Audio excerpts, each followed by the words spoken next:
Jack, thanks for joining us. Talk about this upcoming event on 424 on sports and innovation in Connecticut and ideally beyond. Right, we all want to kind of push the boundaries of the state's reach.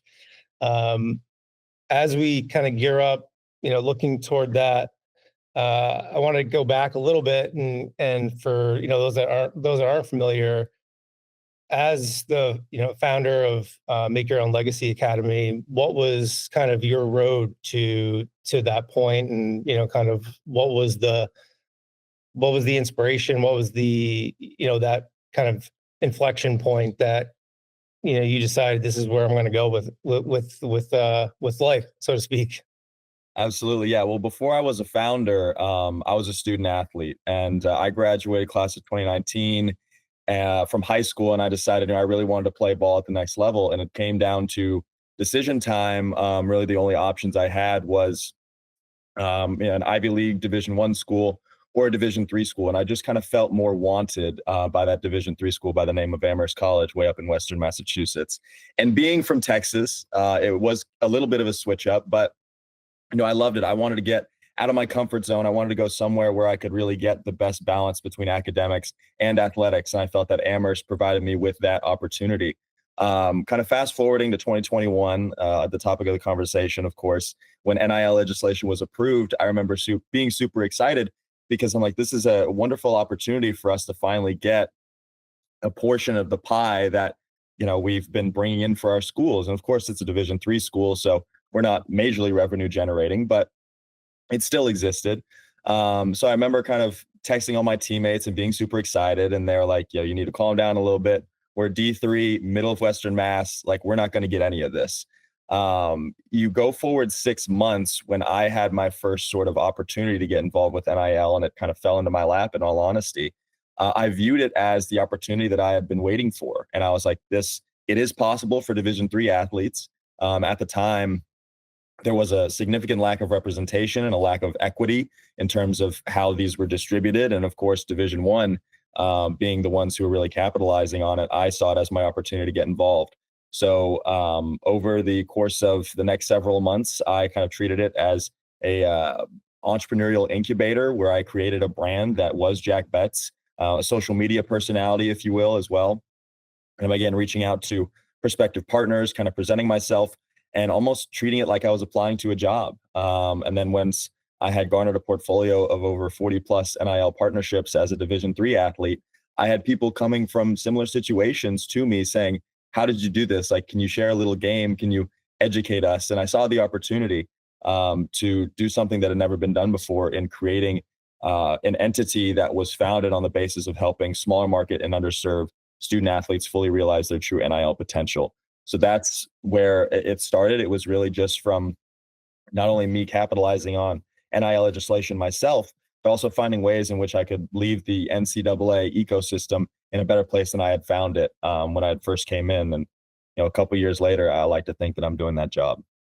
Yeah, absolutely. I mean, it's genius. I think we so often hear of the NIL rankings and see these big numbers on the most famous 10 athletes, and that's probably the extent of most people's real sort of like knowledge and understanding. But it feels like the world has realized that just in the social ecosphere, the mega influencers don't necessarily push engagement and action and impact as much as the micro influencers or nano influencers. And I would imagine that, the same is true when you start looking at relationships with athletes and, the impact that they have in their communities and the connection that they have to the schools that, they're a part of. And it feels like it's like such a no-brainer, right? That there's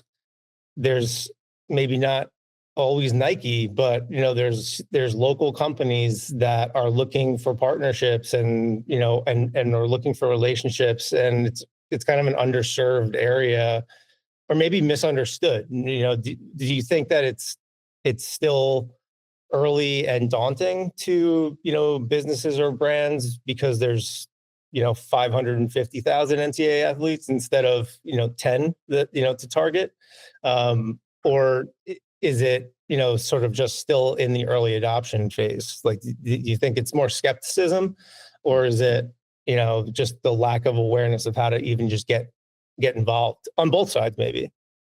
Yeah, absolutely. I think it really does depend on the brand, and it depends on the athlete. Like, we're talking Nike, they're working with some of the biggest names in the game. I mean, Juju Watkins, just to kind of throw one out there, but they're not going to go down and work with a Division III athlete. That's just the reality of it. And I think brands have to do what they see is best for them. Given that we're almost 4 years into this, there's been a lot of proven motion and momentum that comes of working with student athletes. But sometimes that's not the best strategy for some of these brands, and whether they be at the larger scale, whether they be at the smaller scale. Maybe the smaller scale ones just don't have the resources to be able to shell out a bunch of free product to these student athletes for them to post. But even for the larger brands, like, maybe they just can't take on the type of risk that comes with working with a student athlete, because maybe they post something bad that reflects poorly on the brand. So it does come down to just the strategy of the brand. And as well, like, you got to think about the student athlete. Like, I was never going to be able to work with Beats by Dre, unfortunately, but I've worked with several other brands, which were very fruitful relationships. And Beats was definitely up there for me, but it just cards, unfortunately. Still to come. Hey, you never, don't say never, Um, so then, as far as teaching sort of the methodology, right? And there's obviously some secret sauce that, or kind of perspective that you have, and not all of it was just hustle and sending out as many quote unquote resumes as possible. But what what's the next evolution, right? Like, there's a method to the madness, but then do you see it as a manager of sorts, right? Like, can this become the face that kind of brings these opportunities to businesses and brands? It's an interesting question that I've definitely heard before. And I guess the way that I found it initially was, I have seen the experience of student athletes kind of working with agents, working with brand managers, working with publicists, almost, if you will. And I wanted to be everything but that. I wanted to be an educator. I wanted to put these athletes in the best situation possible, almost like a coach does. What coaches do is they prepare their athletes all throughout the week, watching film, going through walkthroughs, run throughs, 7-on-7. I'm just speaking from the football perspective, and they do everything they can in order to prepare their athletes for game day. But then they can't go out there and run the plays. That's going to be on the athletes, and that's kind of the same approach that we've taken here at the Make Your Own Legacy Academy. Is I use all the resources that I have gathered, all the knowledge and experience that I had obtained during my time as a student athlete, kind of navigating this wild west of NIL. And then I pass this knowledge on to the student athletes, and then it's really the ball is in their court. They have to decide to employ all of these strategies and all of these resources. They have to be the ones to decide, yeah, okay, I'm going to, kind of put my own spin on all of this stuff, and I'm going to be the one to go out there and be my own advocate and be the one who gets it for me, because nobody else is going to do it for you. That's the reality of a Division III athlete. Yeah, and I was wondering if that's kind of in the back of your mind, because you actually you have the values in mind, to empower them, right, and set them up, to continue their journey. I was wondering if you had visions of changing the perspective of what managers are or do, right? Or so many are seen as predatory in many ways, right? So now that you have this population of student athletes that have the ability to access funds, right? Like, rather than try and figure out how you're going to scrape an extra point, out of whatever they're making. I thought, maybe there's this, how do I help them preserve it, right? And sort of, not waste it all away, or, how does it fuel them, if they don't make it to the league, right? That, they can carry this brand that they're building around themselves forward.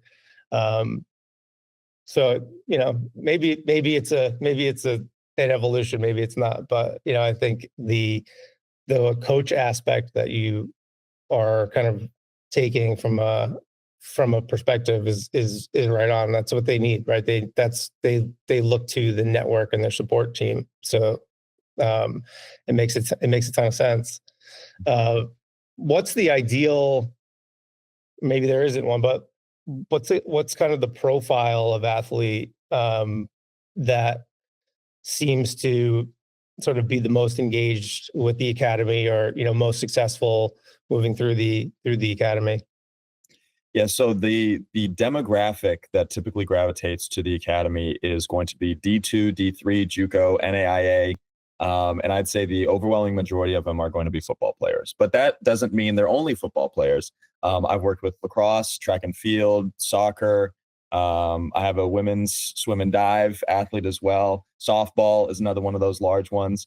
But I think it really does come down to these D2, D3 folks because they see someone who came from that same background, who walked that same path and capitalized on it and found a way to really carve out their own niche. And that kind of, with that being me, they were just like, this is a wonderful opportunity that we'd like to get in on. And I find that those are the athletes that typically gravitate towards me the most. And they also seem to be the most successful because it is this hustle mentality. It is this go out and get it yourself mentality. Because again, like I already mentioned, we don't have any collectives on our campuses.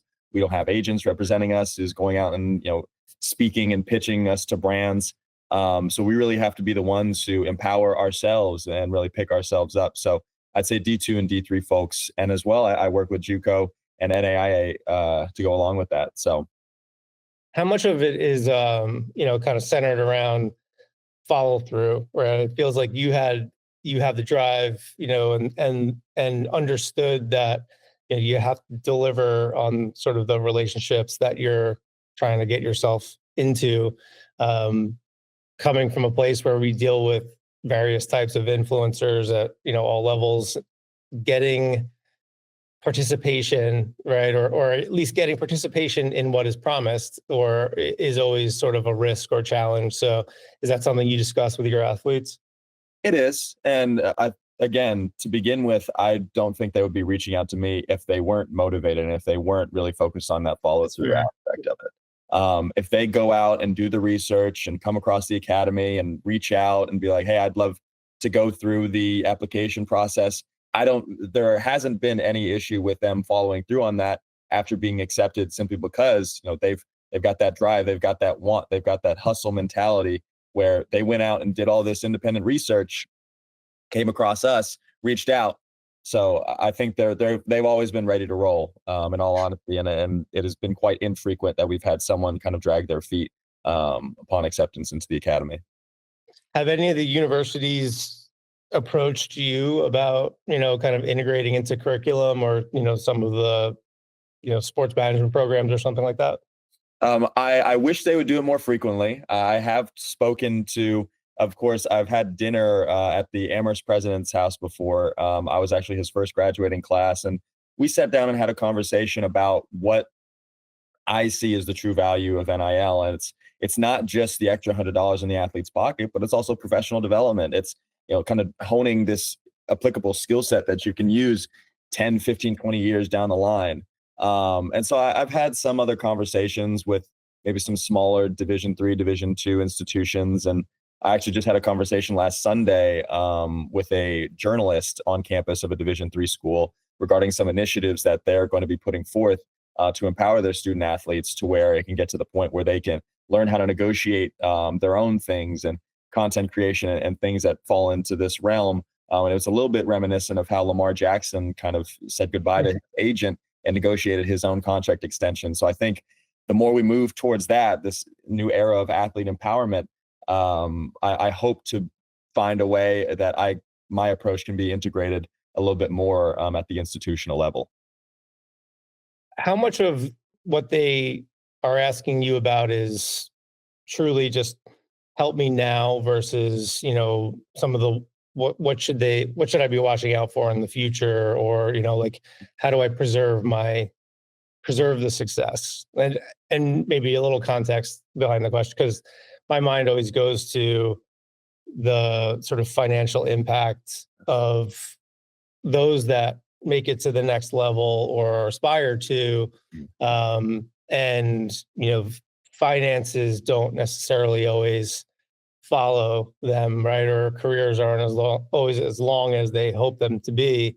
And that's where you see 75 to 80% of NFL athletes and 55% of NBA, 50% of MLB, right? They're in these dire financial positions shortly after retirement, if not bankruptcy. And, so it's this financial literacy piece, it's the second career. How much of that do you get into?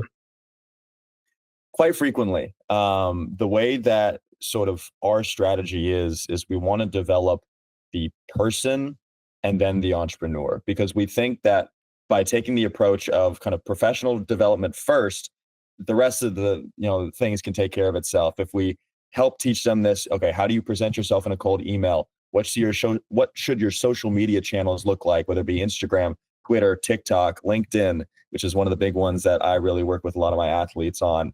How do you even carry yourself in some of these discussions when you hop on a virtual interview and you're talking to the brand and you get to that point where you get to speak to them face to face?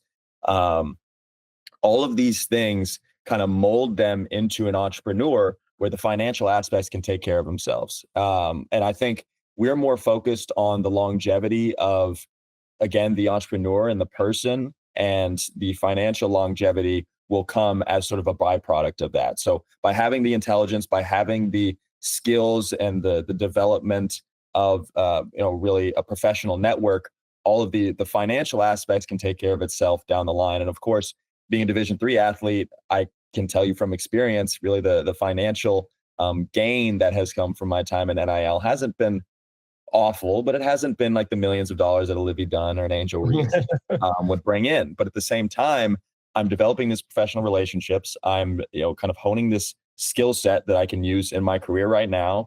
Kind of these interview tactics that I've taken to kind of help me get my position within SMU football as well as with Learfield. And then everything else can take care of itself, because if you're well developed as a young person, a lot of these brands really appreciate that. And several times I've had them come back to me and say, look, your approach and the way that you reached out to us, it really felt like you were applying for a job or applying for an internship. And they appreciated that because they appreciated the professionalism. They appreciated the respect aspect. It's not just me asking, hey, I've got 10,000 followers on Instagram. I'll post I'll post me posing with your product for, $300. That's not what we're here for. We're here to cultivate relationships. We're here to build this skill set that we can fall back on once we get into our professional careers. And that's what the Make Your Own Legacy Academy is all about.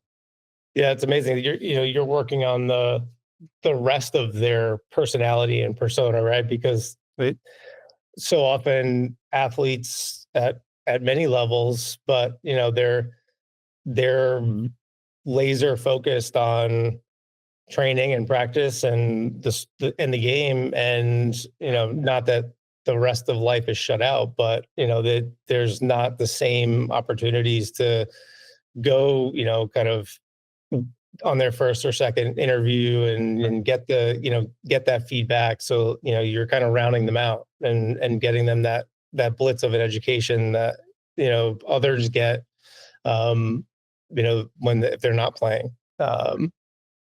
So what's your model is a little different, right? Most people hear academy or training program and it's what's my I buy in, or it's a subscription for content, or some type number of sessions or coaching sessions.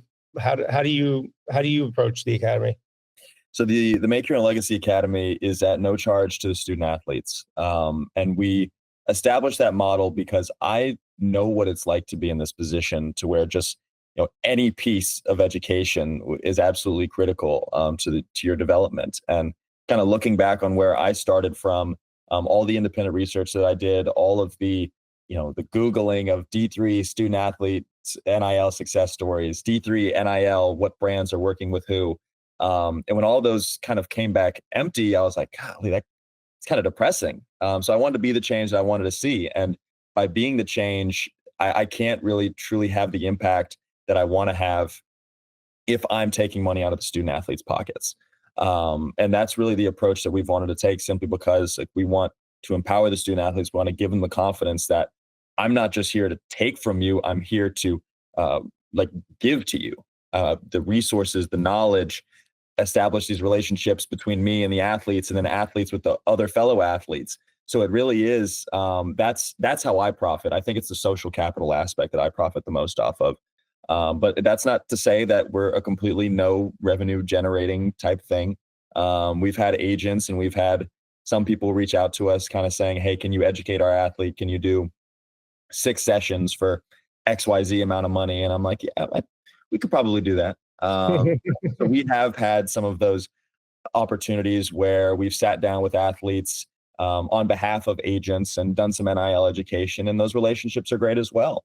And I've found that kind of teetering the line between both of working with student athletes themselves and then kind of hearing from agents, and then maybe eventually down the line hearing from schools. You never know what can happen. And again, it's just a social capital aspect. It's the aspect of them kind of coming back to me and saying, I employed your resources and the sessions that we sat down and the hour-long conversations that we had.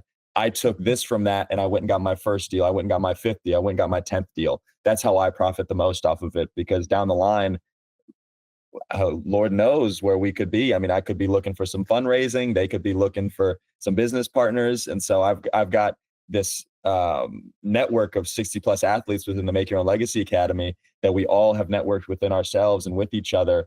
You never know what we can do with each other down the line.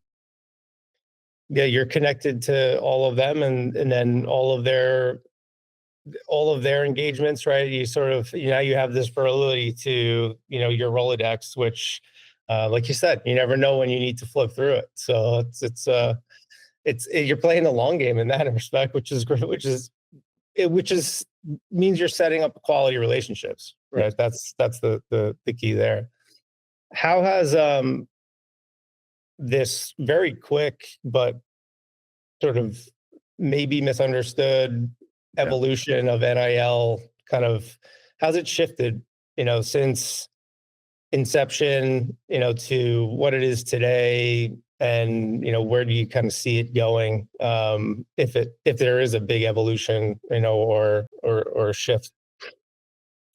I think the largest change that I've seen from July 1st, 2021 to April 10th, 2025 is this shift in equity and parity. And what I mean by that is the increased opportunities for people like me. I mentioned earlier that initiative that's happening at the Division III campus, where they're looking to institute and implement curriculum centered around helping out their student athletes to become basically their own advocates and their own agents. I think that is just one of the most extreme examples, but it's not the last example of how these lower division schools are beginning to see the true value that they can provide for their student athletes via investing in these types of initiatives. I think kind of when I started, which was January of 2022, I mentioned kind of that anecdote of me Googling Division III NIL success stories, who is working with Division III athletes. I think if you pop that same thing into Google right now, I mean, you'll get 10 pages of results. And I think that really speaks to the type of progress that's being made. And when you look at some of the major award shows, such as the NIL Summit, which I was a 2-time attendee previously as a student athlete in another life, I like to say. You've had several Division III student athletes who are not only nominated, but also walking away with the awards, the Hustle Award, and I think the Student Athlete Advocate of the Year Award. And I think these also speak to the achievements that the achievements and the momentum that is coming out of these lower divisions. And where is it going is a great question. In light of the NCAA House settlement, of course, being a sport management major, we've had several conversations, and we were even in the office the other day watching the settlement itself. The implementation of revenue sharing will be interesting. I've had several conversations with directors of NIL and kind of hearing their conversations and their strategies that they're going to be implementing. It's going to be interesting. And I think with athletes literally getting a share of the revenue that they create, what is it going to do to NIL? Is it going to increase its potential? Is it going to decrease its potential? I'm not entirely sure. I can't fully answer that question, but what I know is that it's not going to go away. And that's why I'm super excited to move on to Learfield and kind of this next piece of my professional development. So it's a future that exists is what's most important. Yeah, it seems, we were talking about it, a little bit as we were kind of prepping for some of these conversations, and it feels like the schools or institutions that really embrace it and don't try and necessarily control it, right, could benefit significantly, even in how they fund their programs, right? The funding for amenities, you start to look at recruiting, trying to bring in talent, and student athletes.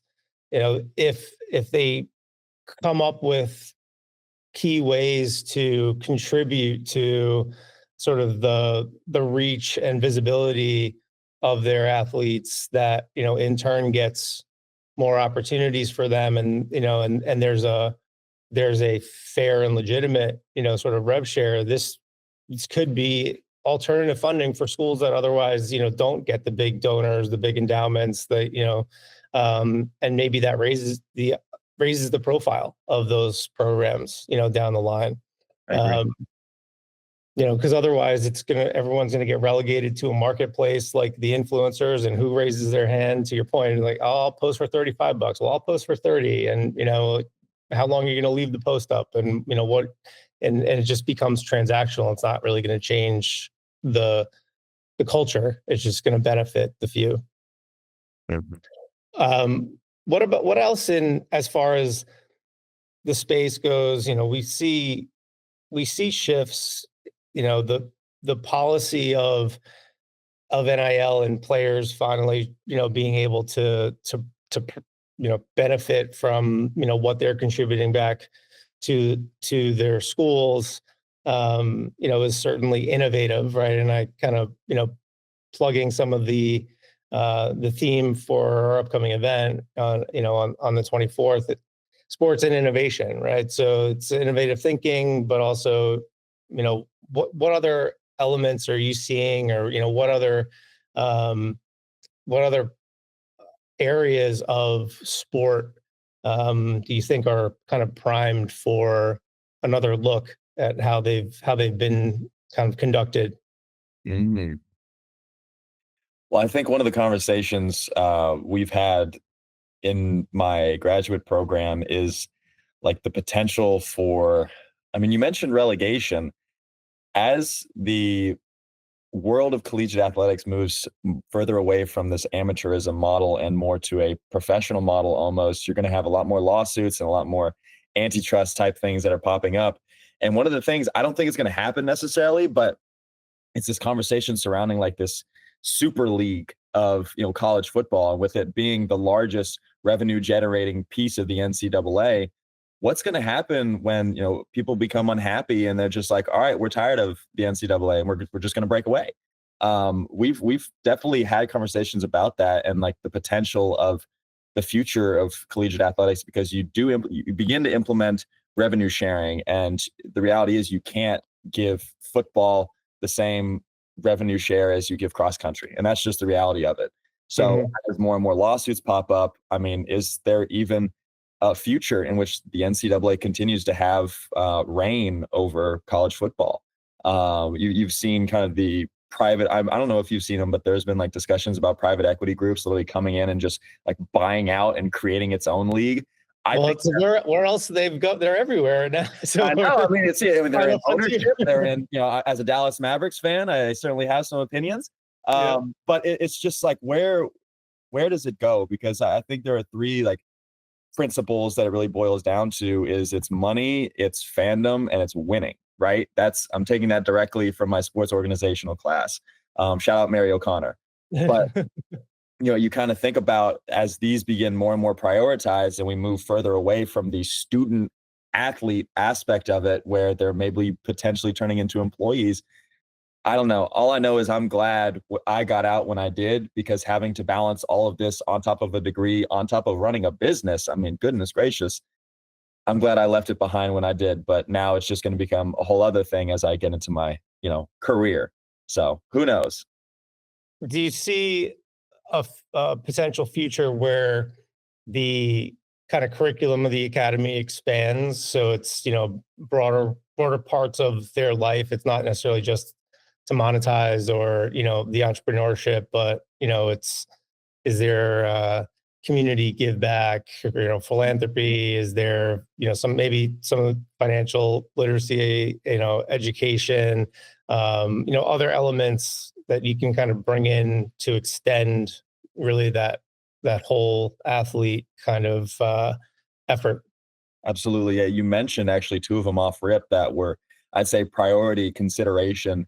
Number one being the financial literacy aspect. I've got a lot of people in my network who previously were interested in kind of coming on and doing.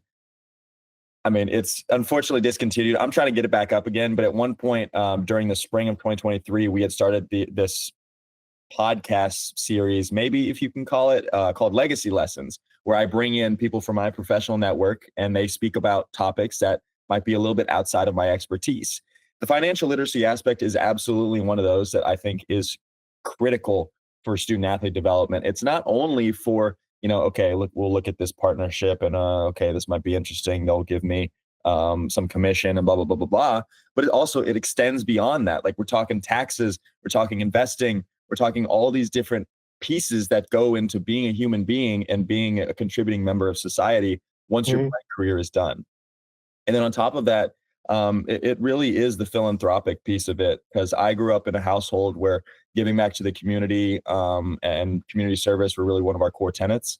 As you can see within the Make Your Own Legacy Academy, and the idea of giving back to the communities. I do want to find ways in which maybe things around Dallas. I have previous relationships with the Boys and Girls Clubs of Greater Dallas, After School All Stars, St. Philip's School, which is here in Dallas.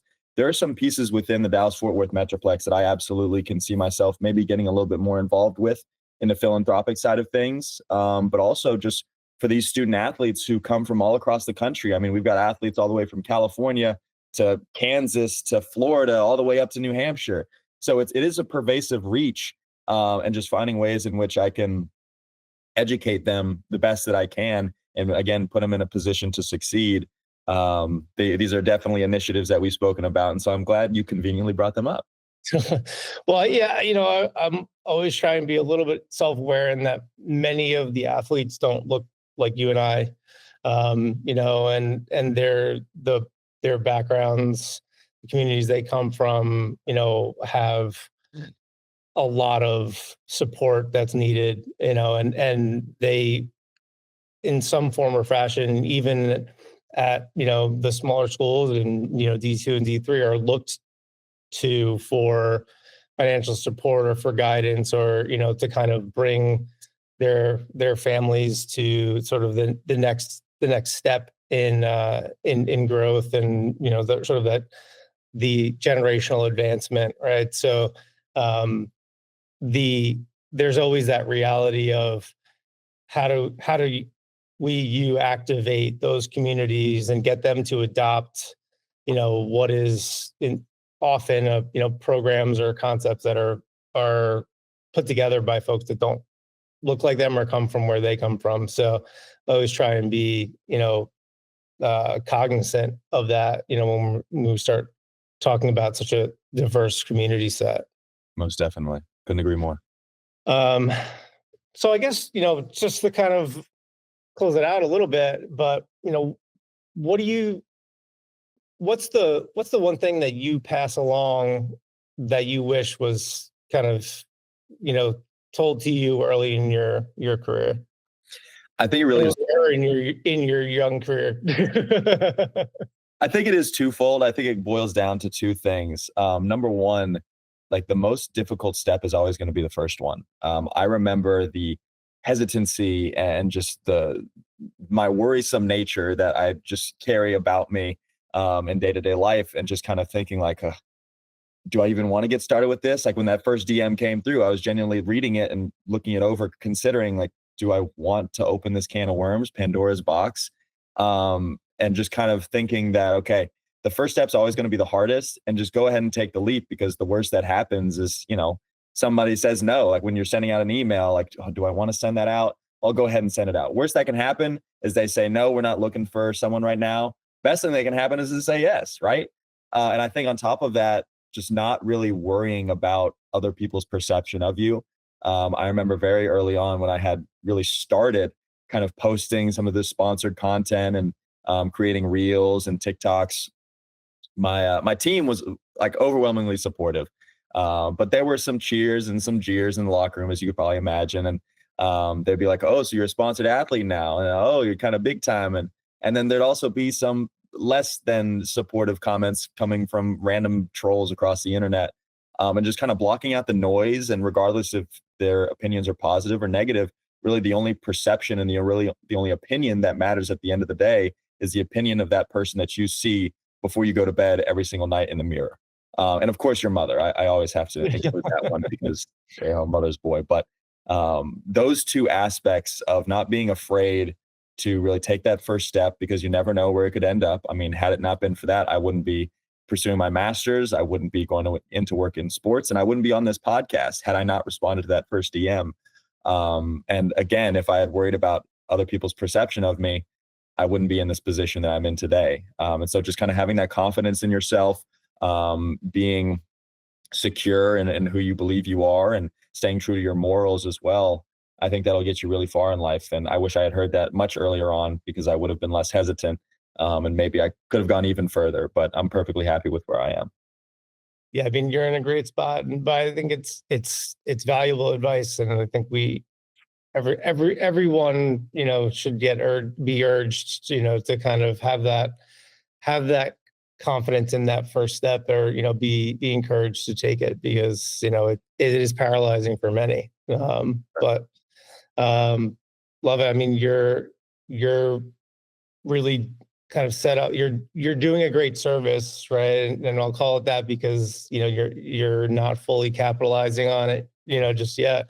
But the potential impact is set up to be immense, and it's necessary, like with how the marketplace looks to sort of always benefit, right, on the back of someone else, kind of giving them the tools and the resources to be able to navigate that is really impressive. And we're happy to have you on this. Thank you. I appreciate y'all inviting me. It was a pleasure. Well, we'll talk soon. Are you coming up for the event? Absolutely. Yes, sir. I wouldn't miss it. It's hilariously enough, it's on my last ever class for my finals, for my graduate program. And so it stinks that I'm missing that, but I think this is going to be much more worthwhile than sitting in my my case studies in sport law class. So I'll be up there. What are you hoping? Are you hoping for anything specific? Any connections, or any conversation that people are trying to avoid? You want us to push it, make sure it's surfaced? I mean, I think just to begin with, I hope that I can even pale in comparison to some of my fellow panelists. I mean, goodness gracious, I'm reading through the list and I'm like, gosh, why did I get invited to this thing? But no, I'm super excited. I think that everything that's going to be going down, especially with the venue increase. One thing I am most definitely going to do, I can't remember his name, but the tribal representative of the Connecticut. Adam, I think Picaro. Yes, him. I mean, because I'm of Cherokee descent, and at Amherst, I was an English and Native American Studies major, so that piece of my heritage is super important to me. So definitely networking with him. But again, just kind of getting back up to the Northeast for the first time since my graduation, kind of getting back to almost where I belong, and just being involved in such an incredible type of event. I'm really just looking forward to, and I have no expectations, which you could go either way, but I'm excited to get up there either way. Well, and we've got enough colleges and universities in Connecticut. We can keep you busy. 100%. All right, man. Well, thank you. All righty, y'all. Well, I look forward to meeting all y'all in person. Yeah. Yeah, absolutely. All right. Enjoy the rest of y'all day. Bye. Bye.